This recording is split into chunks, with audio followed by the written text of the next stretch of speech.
नमस्कार। नरेंद्र मोदी और उनको सलाह देने वाले सचिव या जो भी कोई हो, आरएसएस के हो या कोई भी हो, 8 नवंबर को आपने जो नोटबंदी का प्रस्ताव रखा और देश में नोटबंदी कर दी, इसके पीछे आपका उद्देश्य काला धन रोकने का था, भ्रष्टाचार रोकने का था। उसके लिए हम सम्मत हैं। तो आपको ये बैंकों की लाइन का ही रास्ता ठीक लगा।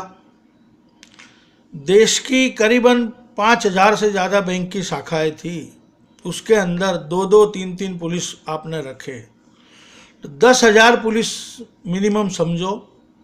अगर आपको रेड डालनी थी, ये नोटबंदी के बैंक के नियम के बाद भी अगर आपको रेड डालनी थी, तो बैंकों की लाइन में मिडिल क्लास को और गरीब को क्यों खड़ा किया?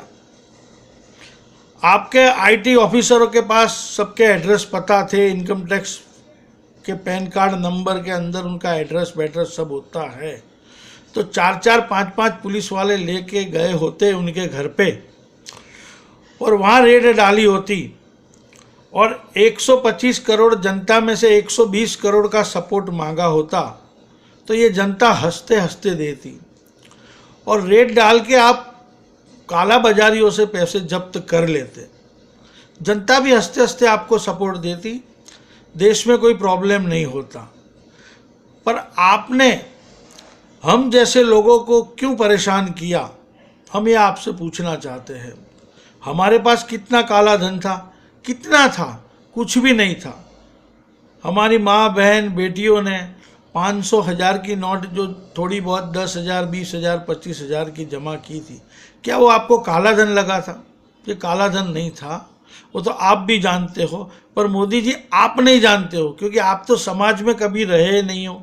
आपको माँ क्या होती है, बहन क्या होती है, बीबी क्या होती है, उसका तो कुछ अंदाज़ा है ही नहीं।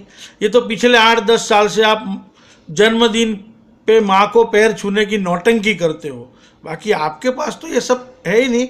इसके लिए मैं आपके सचिवों को और आपको सलाह देने वाले को कह रहा हूँ, अभी पूरे देश में यह माहौल खराब हो गया है।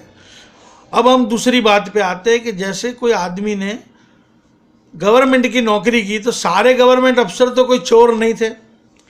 8 नवंबर के पहले इसने जो रिटायर्ड हुआ था, तो करीबन उसके पास 30 लाख 35 लाख रुपए आए थे। उसमें उसने अपना खुद का एक मकान लिया 25 लाख रुपए का। अब ये 25 लाख रुपए का मकान 8 तारीख के बाद उसकी वैल्यू हो गई करीबन 2-4-5 लाख रुपए कम। तो उसने दुनिया में कौन से गंदे काम किए थे तुम्हारी तरह, या कोई काले काम किए थे तुम्हारी तरह? तो उसको भी परेशानी हुई है। अब दूसरी बात बोलता हूँ कि जो लोगों के पास काला धन था, वो लोग एकाध तो कोई अच्छा काम करते होंगे, क्योंकि ये देश के वृद्धाश्रम, यतीम खाने, मंदिर, मस्जिद, गिरजाघर, उसमें काला धन का यूज़ ज़्यादा होता है, तो वो भी अब रुक जाएगा। तो वृद्धाश्रम में जो वृद्ध लोग खाते हैं, जिनको बच्चे नहीं रखते, तो वो लोग भी कैसे खाना खा पाएंगे? आपने कोई चीज़ का गौर नहीं किया है। आपने सिर्फ अपना नाम बढ़ाने के लिए, अमिताभ बच्चन की तरह हीरो बनने के लिए ये सब कर दिया है, लेकिन आप तो कम से कम जीरो भी नहीं हो।